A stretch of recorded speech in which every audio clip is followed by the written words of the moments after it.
Okay, oras natin 8:35 AM ng umaga. Nandito pa kami sa Mount Data Hotel. Alis na rin, papunta na kami ng Highest Point. So, pakita ko lang sa inyo, ito yung view nung Mount Data Hotel sa umaga.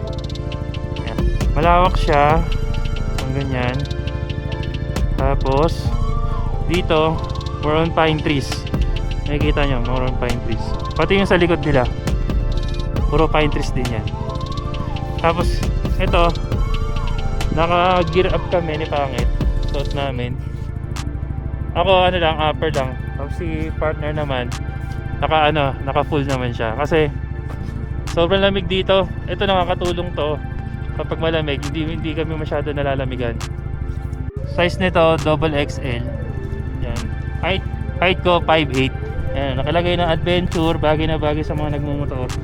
Dito dahil may adventure. Yan, size double XL. Yan, size niyan large. Pero medyo mga laki pa nga yan eh. Dapat mga medium lang siya. Height niya is 5'2". Yan, ikot ka lang. Yan o. So, alam ko itong nasa likod, reflectorized din to. Yan, up and down yung suot niya. So, check out nyo na lang sa TikTok ni Pangit, saka sa TikTok ko. Nasa 400 plus lang. Sulit na yung pera niya dito.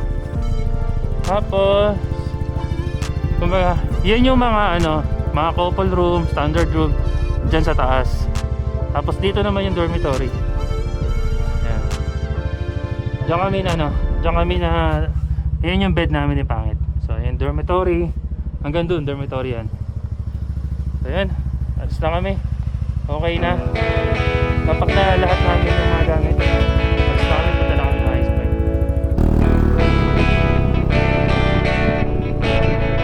Sa video na to, ipapakita namin sa inyo ni Pangit yung daan papunta o paakyat dun sa New Highest Point system. Located nga pala itong New Highest Point sa Kiangan, Tinok. So, bago ang lahat, may konting i-share muna ako sa inyo na itong Mount Data Hotel pala, ayon kay Google, ay ginawa noong 1960s pa. Tinayo ito upang masuportahan ang turismo ng Cordillera region. Tapos, naging venue or naging witness din ang hotel para sa peace agreement na tinatawag ng Mount Data Peace Accord noong September 13, 1986 pagkatapos ng People Power Revolution. Gusto po alam sir kasi bago po yan nasa pag mayroon sir. The Sipat per se is a ritual. It was an event that declares nga, let's stop the ongoing war. Bigla na lang kasi pumasok sa isip ko na ano kaya yung istorya nitong hotel na to noon? Bakit nagkaroon ng hotel dito? Anong purpose ng hotel na to? So yun, nalaman natin na para tulungan yung turismo. Hindi naman kasi namin ini-expect ni Pangit na maghanap kami ng mga historical na lugar. Actually kasi kagabi, wala sa plano na maghanap ng ganitong klaseng hotel or lodge na part ng history or medyo historical yung kwento niya. So, kaya minsan nakakaganda rin yung wala kang plano. Hayaan mo lang, titingnan mo lang sa mapa. Basta may ruta, go lang. Kung ano yung nandyan, go lang. Kung ano yung meron, take mo lang. Tapos yun, magugulat ka na lang. Ang ganda na palang binibigay sa yung experience. Nandun ka na pala sa mga lugar na kumbaga parang naging part na rin tayo ng kwento na yun eh.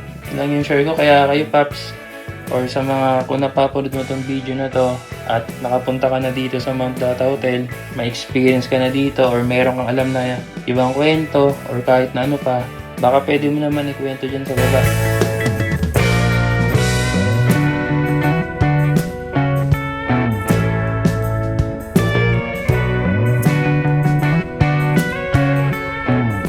Mula rito sa lokasyon namin ngayon, papuntang New Highest Point, ay tatakbo tayo ng 32.8 km.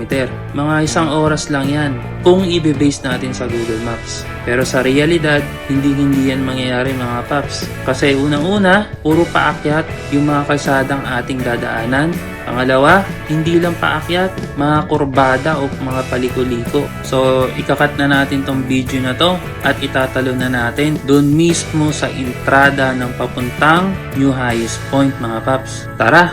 10.7 nila.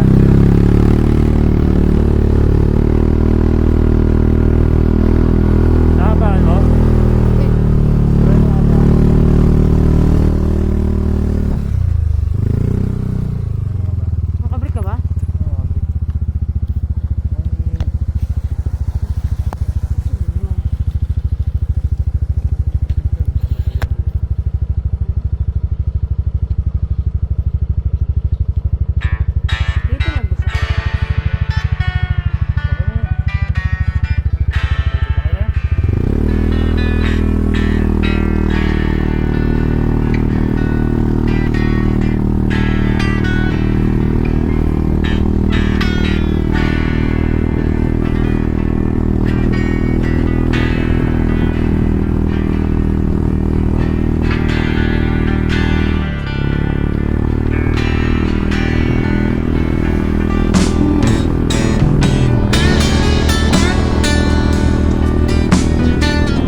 tayo dito mga paps at nasa 10 kilometer ang ating aakyatin mula dun sa Bukana. At habang umaakyat tayo, unti-unti na rin humihina ang ating signal or data. Kapag mga ganitong klaseng senaryo or ganitong ruta na posibleng mawalan tayo ng signal habang tumatakbo, ang ginagawa ko rito mga paps, sa baba pa lang or dun pa lang sa area na malakas ang signal mga paps or data, naglo-load na ako ng Google Maps ko. So, dun pa lang kukunin ko na agad yung ruta or yung destination sa Google Maps. Tapos, pag na-load na lahat at lumabas yung kulay blue na linya from point A to point B, pinapatay ko na yung data ng cellphone ko mga paps. Kasi mga paps, mas mabilis malobat at uminit ang cellphone kapag naka-on yung data. So, laking tipid rin sa battery kapag naka-cellphone ka. Sa packet naman, lalo na pag ganitong diretsuhan mga paps, yung wala man lang landing para makapagpahinga yung motor mo, ang diskarte ko rito ay naka-mid lang ako sa throttle. Ang takbo niyan naglalaro sa 20 to 30 kph, depende kung gaano ka-steep yung daan. And nagtatahi rin ako ng daan sa ganyang sitwasyon para kasi sa akin nakakatulong rin yon sa makina para hindi masyado mahirapan or ma-stress sa pagbuelo pataas. Basta make sure mo na wala kang kasalubong bago ka magtahi ng daan. O yung dapat libre yung daan para iwas disgrasya rin.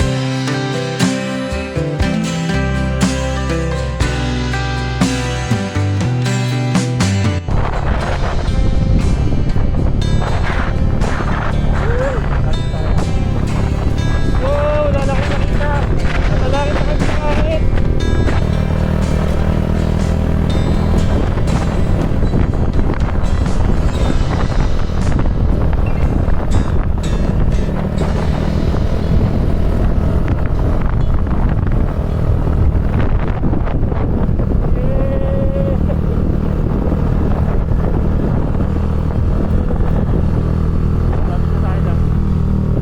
Lamig!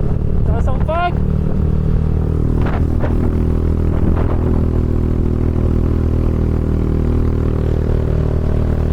Kawawa sa Edna. Ano, buti kaya niya.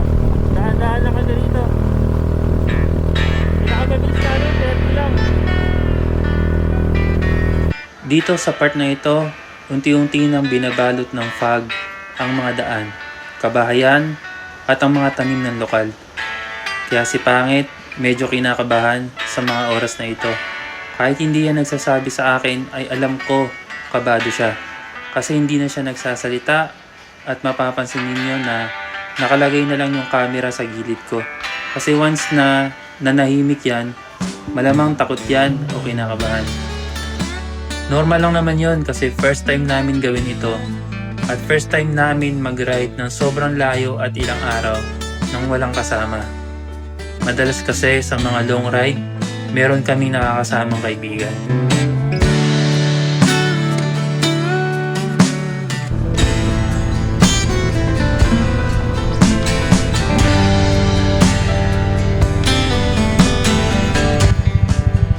Kita niyo yung inakit namin? Grabe. Wala pa kami sa tuktok. 1.8 km pa bago namin maabot yung tuktok. Pero wala na makitang view, puro fog na.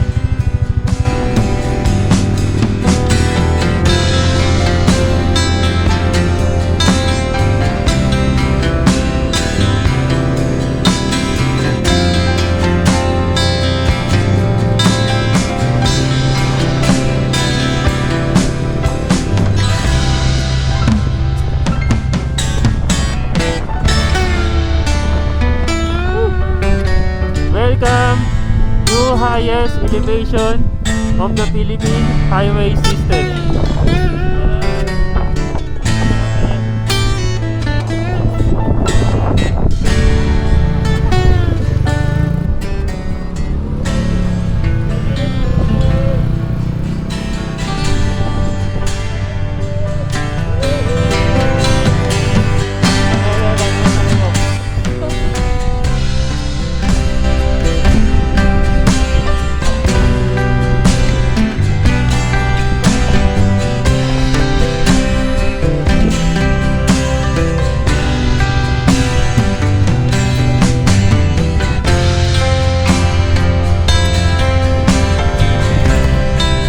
10:17 ng umaga, March 20, Thursday. Nakarating na rin tayo. Sa wakas, nakarating na rin tayo sa new highest point. Okay, dito sa Mount Pulag. Grabe. Simula pagpasok namin dun sa paanan, yung magaganon kasi yung ano dun yung daan nun, nagaganyan. So dito yung sa left side, yung papuntang new highest point. 10 km mula sa baba hanggang dito yung paakyat. Puro paakyat lang talaga. Yung takbo namin ni Enma, naglalaro lang sa 25 kph hanggang 30 lang. Ganun lang talaga kasi naawa din ako na biritin pa siya ng biritin dahil dire-diretso talaga yung ano niya, yung paakyat. Baba na rin kami ni Pangit kasi wala naman din makikita. Mapapansin nyo, puro fog lang talaga nandito. Ayun, no? Ang taas na rin kasi nito So Mount Pulag ito yung inaakyat din ng mga hikers. So 10 kilometers yung inakyat namin. Ngayon 10 kilometers naman yung bababain namin. Hindi naman din nakakatakot kasi saktong sakto lang yung ano niya, yung pagbaba niya. Lalaroin lang natin pero ang gagawin ko na lang, hindi na lang ako masyado magagas. So ano lang, i-enjoy lang natin yung view pababa. Grabe experience ulit. Ang sarap. Nararamdaman na rin namin yung mga naramdaman ng mga nagmumotor. Sulit na experience. So paano? Diretso na kami sa Baguio. Kung kakayanin, diretso kami ng Lingayen, doon kami matutulog.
Bali yung kalsada palang binabaybay namin, ang tawag dito is La Trinidad Baguio Highway.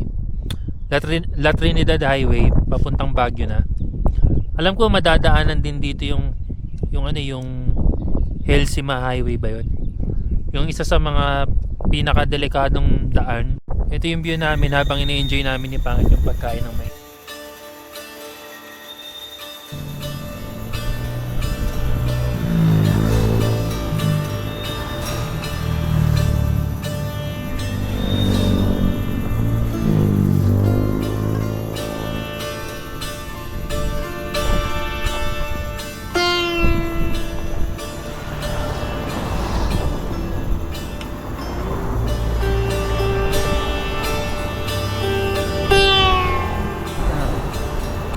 Oras natin 4:36 PM. So, nagstay lang kami dito sa may Krispy Kreme. Nagkape, tas kumain ng donut.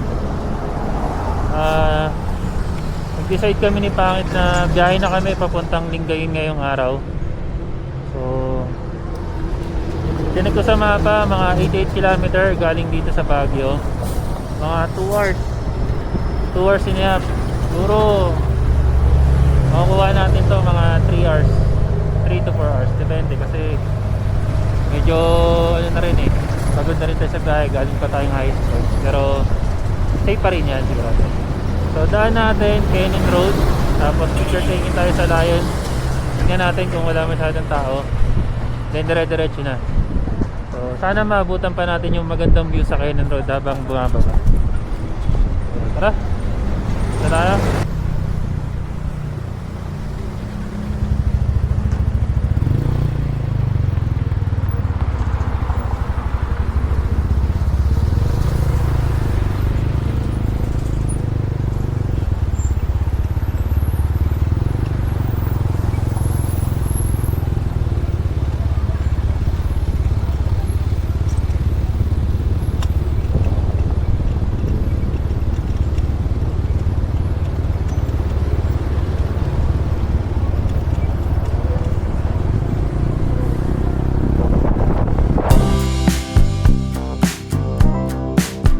Dahil palubog na yung araw, mas pinili namin ang Canyon Road kaysa ang Marcos Highway.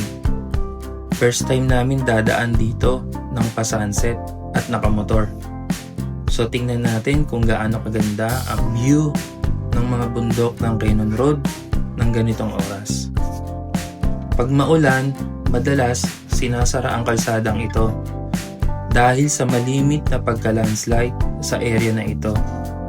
Pag sarado dito, ang option na lang ay ang Marcos Highway. Meron kaming slight bad experience dito sa Canyon Road.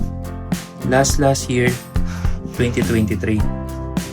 Kasama ko sila Papa, mga pamangkin ko, 2 sasakyan kami nun. Habang binabaybay namin ang kahabaan ng kalsadang ito, ay bigla na lang may bumato ng itlog sa windshield namin. Hindi kami sure kung trip pa yun or talagang may gustong gawing masama. Pero sa mga oras na yon ay hindi ako huminto. Dinerecho ko lang yung takbo hanggang makalayo kami doon sa area na kung saan kami pinagtripan. Hindi rin ako gumamit ng wiper kasi pag naghalo ang tubig at ang itlog at maikalat ito ng wiper ay siguradong lalabo ang windshield ng sasakyan namin. At posible mapahinto kami sa Gedli. At baka kung ano pa ang pwedeng mangyaring di inaasahan. If ever maka-encounter kayo ng ganyan, una ay wag na wag kang gagamit ng wiper. Pangalawa, magpatuloy lang sa pag-drive hanggat makalayo o makahanap ka ng matao na lugar. Pangatlo at importante sa lahat, wag na wag kang kakabahan at maging kalmado ka lang. Tandaan mo, ikaw ang may hawak ng manibela at ikaw rin ang in charge sa buhay ng mga sakay mo. So yun, balik tayo dito sa Canyon Road mga paps. Ating enjoyin ang magagandang view habang bumababa. Kung umabot ka na dito sa video na ito, maraming salamat sa panonood.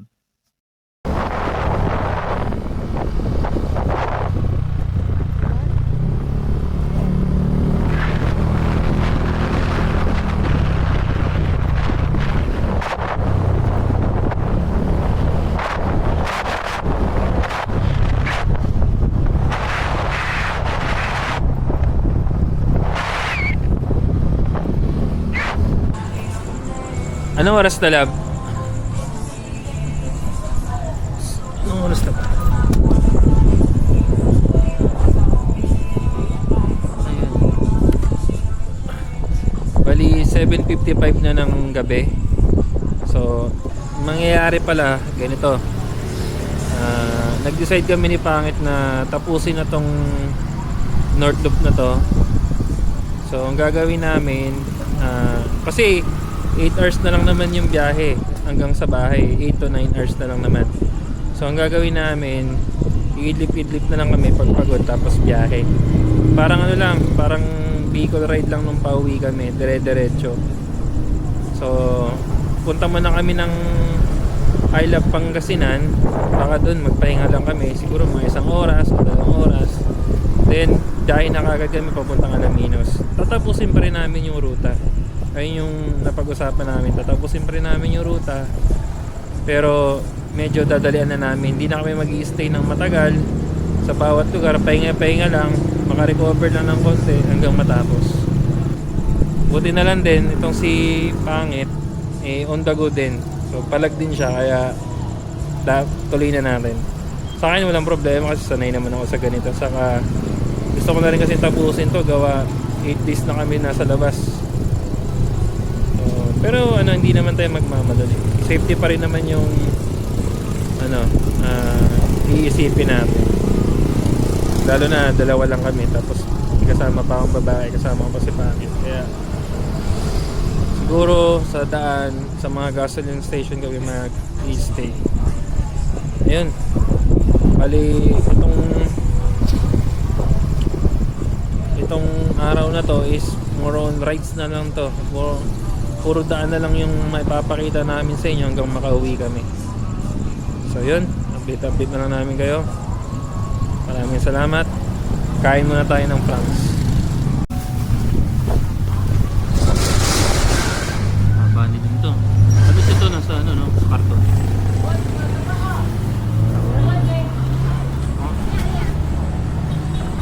Lakas ng hangin dito, no? Hindi kaya ulan. Mali ako yung Foreman.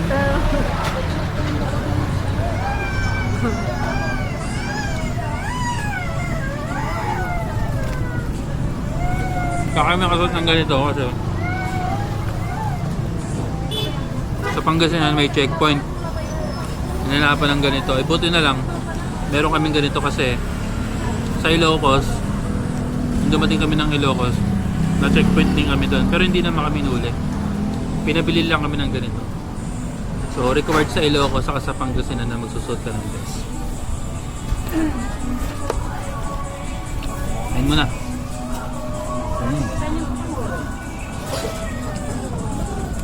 Ito na ito.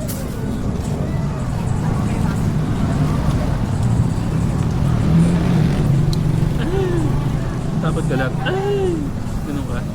Diyan lang kami. Ano? Baka utibal na.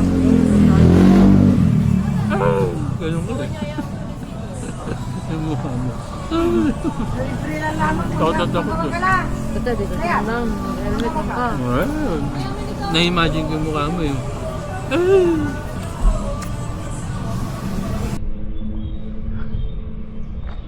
Good morning.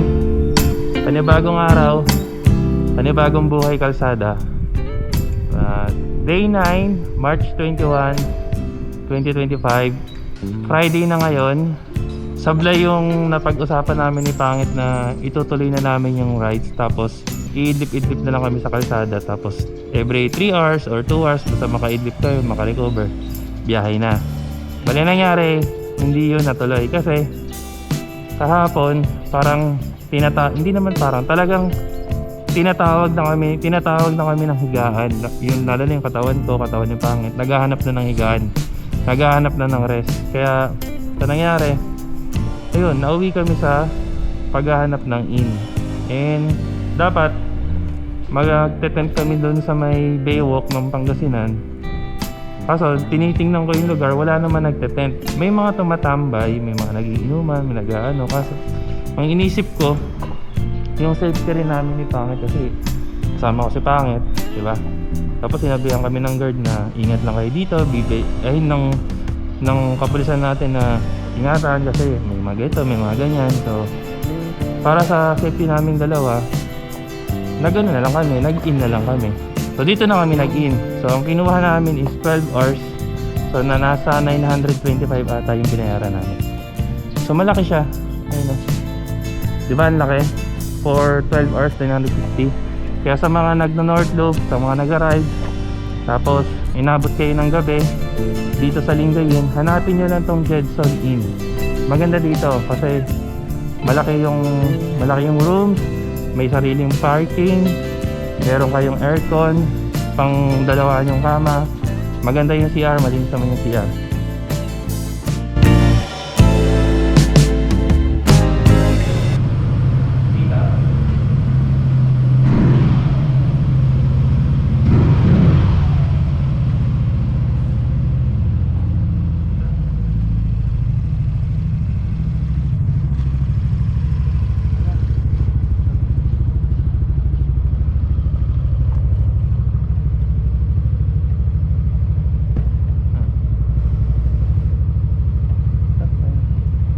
Oo, sakay na. Kaya.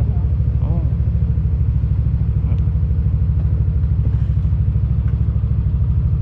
Ito yung breakfast namin ni Pangit. Biyahe agad. Ito yun.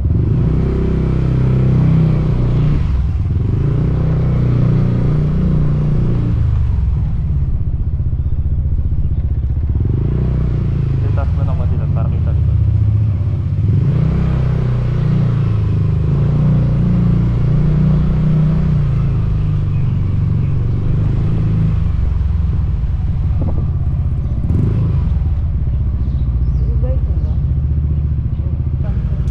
Na-check na rin yan. Ay, Oo. So, Lidson Bill-in pala. Hindi pala Jedson. So, mali ako. Lidson Bill-in. So, ito yung mga price nila. So, meron silang jumbo rooms, overnight, 1,250. Yan. Meron silang standard room, ordinary room. Yan. Yan siya. Ate, thank you.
Shoutout po kay Brian. Okay, bro. Brian Nasraul. Okay, kuya, thank you. Magandang umaga. Good morning.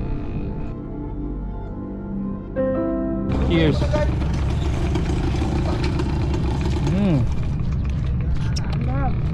Tao ng Lingayen. So, yan. Ang lawak ng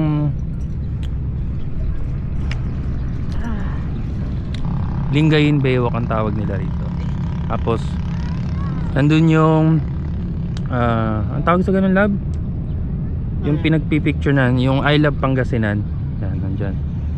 Kung saan nagpapapicture yung mga tao. Kumbaga yung trademark nila dito. Ayan siya. So, hindi ganun kalakas yung dagat ngayon, sakto lang. Ay yung yung alon, hindi ganun kalakas, sakto lang. Kasi yung unang punta namin dito, kasama namin yung mga kaibigan namin, sobrang lakas niyan. Talagang rinig na rinig mo yung ng alon, nakakatakot. Pero ngayon, no, mahina pa yan. Yan. Enjoy lang muna natin yung view rito. Tapos ilang oras pa, alam minus lang. Ilang oras. wala, may tingnan mo sa mapa. Hindi lang dito. Nakuha ba yung read minimum? Hindi. Wala. Well, when yun. Ayun na. Nandito tayo sa Pangasinan Baywalk. So, share ko sa inyo saan yung ruta na tatakbuhin pa natin. So, yan.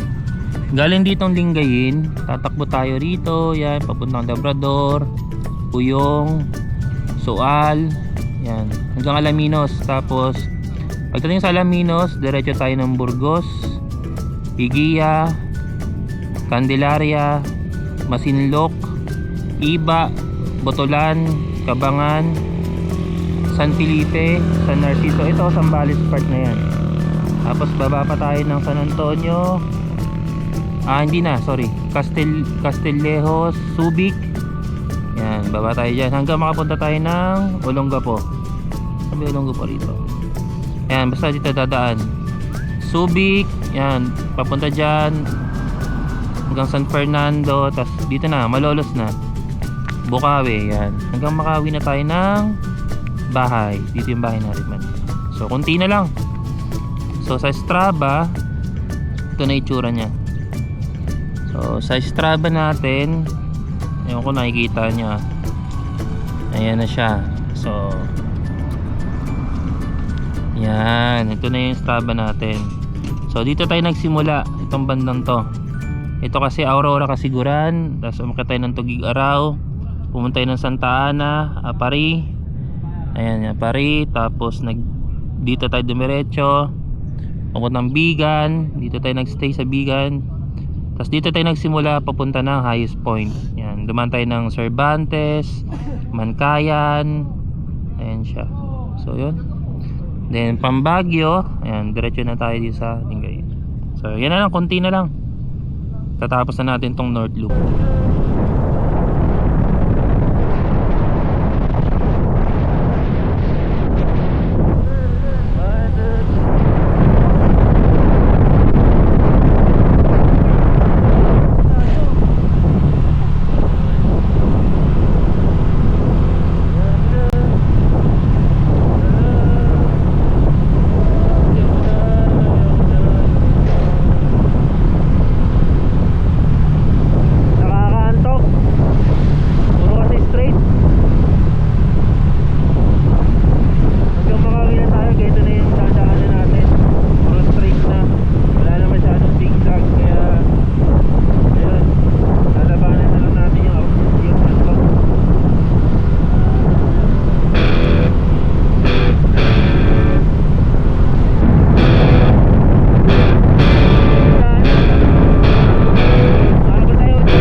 Gutom ka na?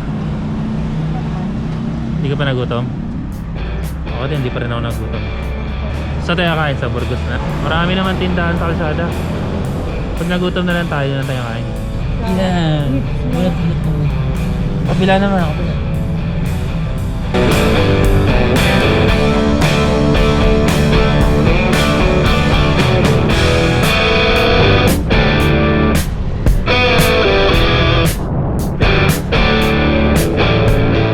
Dasol na kami, bayan ng Dasol. So, nakalagay dito sa Arco, welcome to Dasol, home of quality salt. So, hindi na kami nagstay doon, hindi na kami nag-stop over. Diretso na kami ng San Felipe. So, oras natin is 9:07 ng umaga. Maaga pa. Kaya pa ito hanggang San Felipe kasi ang San Felipe almost 2 hours, 3 hours. Nasa 124 kilometers. So kaya natin yan.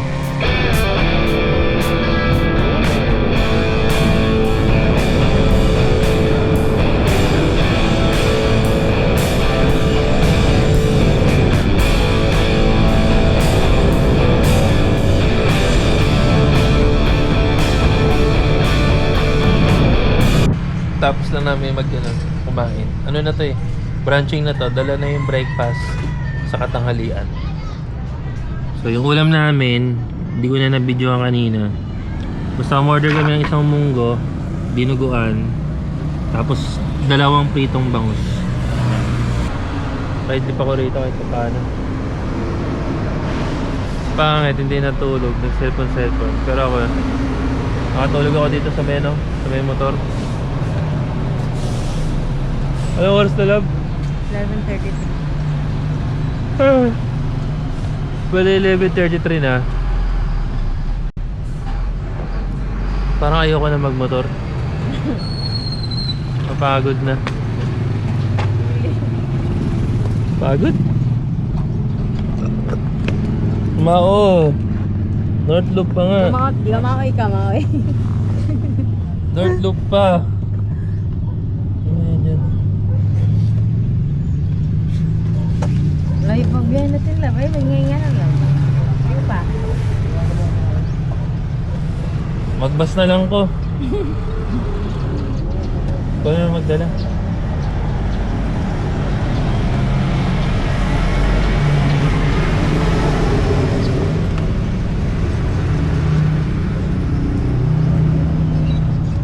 La la la la la la la.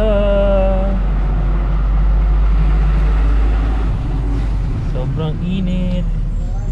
Init. Init.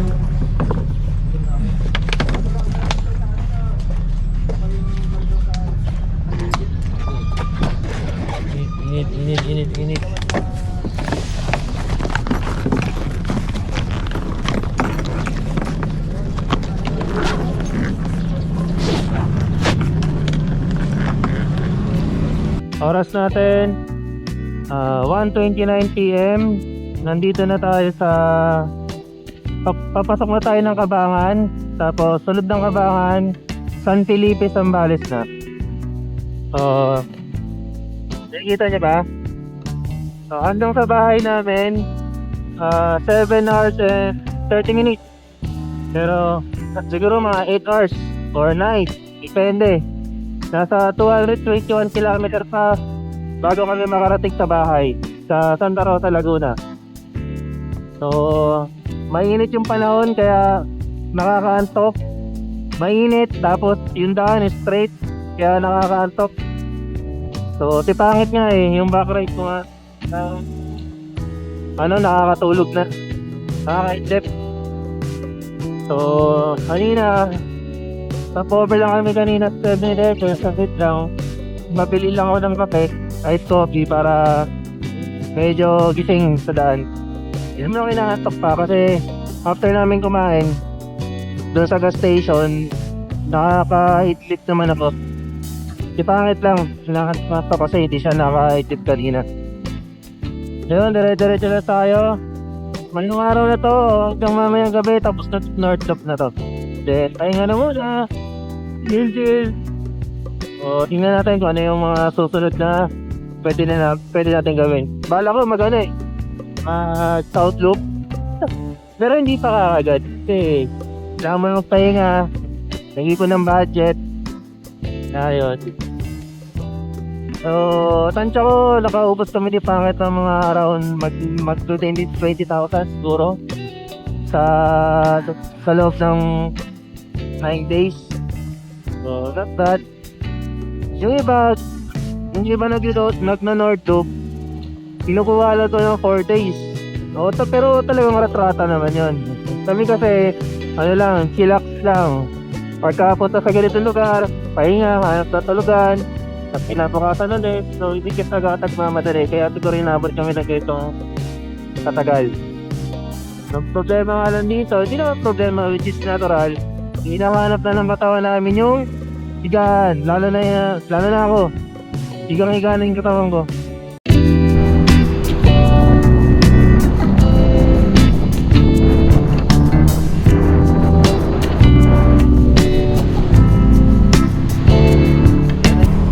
Hi kuya! Hey! Hi kuya!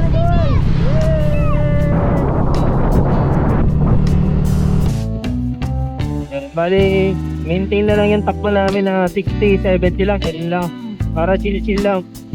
Kasi layo ka nito yung bibilisan ko, lalo na ako mapapagod.